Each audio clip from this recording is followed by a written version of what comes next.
Eyo, mambo vipi? Mfuatiliaji wetu wa Fet Media, it's another beautiful day. Tunakutana hapa Fet Media kwa lengo lile lile, kuendelea kupashana, kupeana habari moto moto kutoka huku Fet Media. Tuko na mambo mengi sana. Tuko na habari za michezo, burudani na vitu vingine kede kede.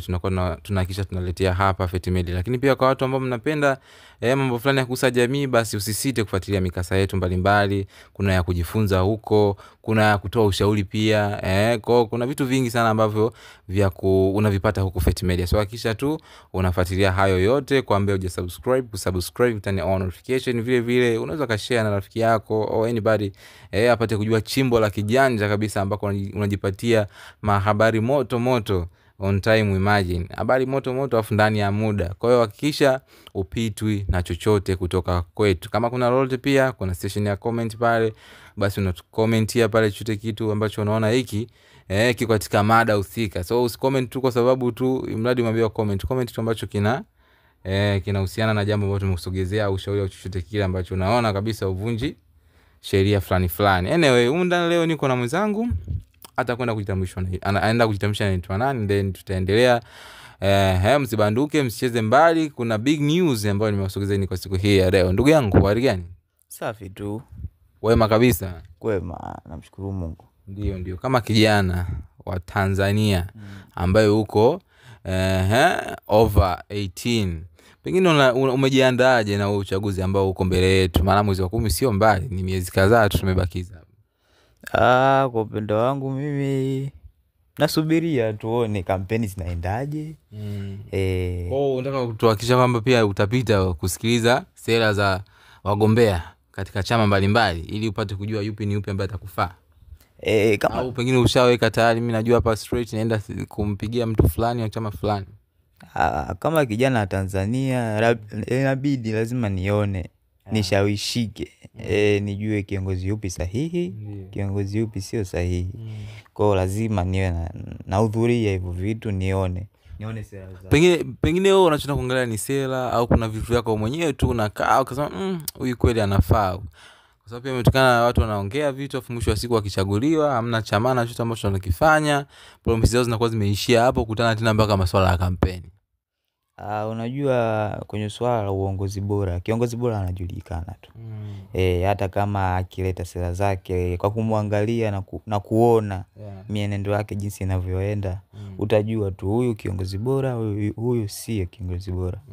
Kwa hiyo mimi nitasubiri kampeni zao, na nikiona huyu atanifaa, atatufaa kwa nchi yetu, nitapigia kura. Alright. Sawa. Bana, kuna hili sakata ambalo lilimkumba ndugu yetu hapa. Ndugu yetu msemaji kama semaji ambaye alikuwa ni msemaji wa timu kubwa ya Simba, baadaye tukamwona pia akahamia Yanga na kama na kijiji vile vile. Ndugu yetu Haji Sande Manara, kutokana na voices zake kuvuja sehemu fulani watu kuzisikia ambazo kidogo zimewashtua wengi na kutarajia kama anaweza kuzungumza kitu kama hicho. Lakini kwa madai yake hajaja kukanusha kwamba sio yeye au watu wameedit na kitu gani, AI na vitu gani. Amekuja tu kuzungumza na kuongea kama moja kwa moja kama mlenga mtu ambaye alikuwa ni mkewe, kwamba ndio mtu aliyebujisha voice hizo. Yaani alikubaliana lakini akaenda straight kwamba kosa sio la kwake, kosa ni aliyevujisha hizo audio. Kwa upande wako wewe unavyoona maisha haya ya watu mashuhuri, unadhani lifestyle ambayo anaishi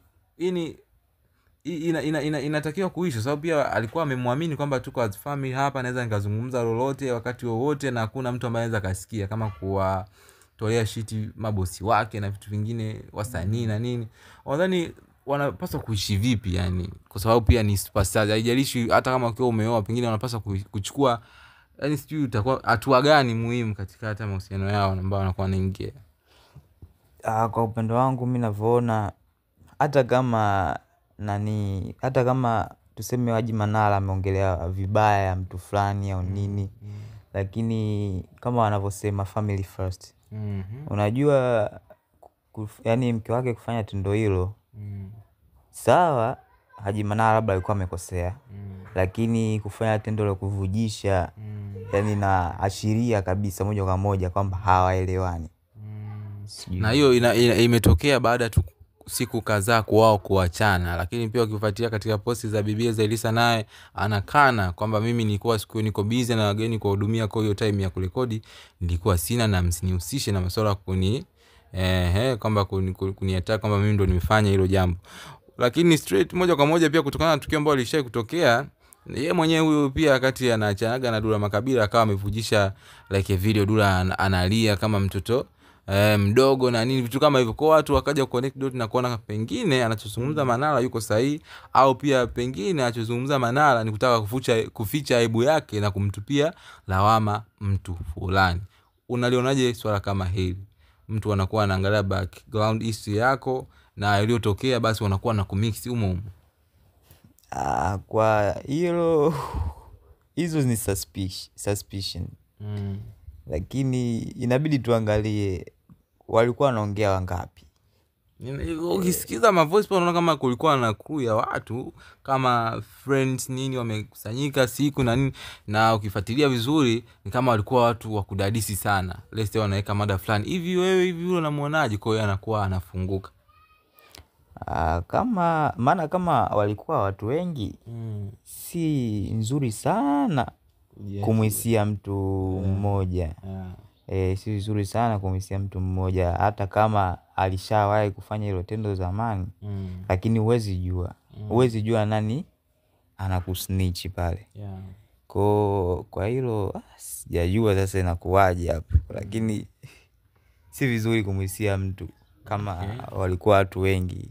Sawa kabisa. Dula Makabila naye akusita kama unavyojua bana, ni mzee wa matukio, na especially ikitokea swala lote kutokana na upande wa pili huko wa ex wake, basi huwa ni chap anaingia studio anaandika goma, na uzuri ngoma zake zinaitika, unakuta masaa machache ashaingia trading na vitu vingine kama hivyo. Hapo alikuja katika Insta story yake na kuandika hivi: haya, chagueni jina la wimbo. Moja kwa moja baada ya kuandika hivyo, watu wengi wakaenda kucomment pale chini na connect na masuala ambayo yanaendelea, kwamba pengine anataka apite na huo upepo kuhusiana na issue ambayo inamhusu Haji Manara pamoja na hizo voice zake kuvuja na nini. Kwa akawa ameandika namba 3 mpaka namba 1 mpaka namba 3 majina ya ngoma, kaandika Kamdomo, Snitch, ana Shukrani. Dula Makabila kwanza unamzungumzieje msanii wa Singeli? Na ukiangalia pia ameonekana ni msanii ambaye kama yani moyo wake still hata akifanya interview anakuambia bado anampenda Zaiylissa. Unadhani kutokana na upendo huo ndio maana anafurahia, au ameamua atumie tu kwa ajili ya kibiashara zaidi? Sababu ni msanii, akirekodi hizo ngoma licha kwamba zinaenda na au zinakuwa zinawalenga watu fulani, basi naye anapata chochote kitu kutokana na huo muziki wake. Unadhani uko sahihi kutumia madhaifu au shida za watu yeye kujiingizia kipato, ndo kama hivyo kuachia ngoma ambazo zinawahusu watu fulani?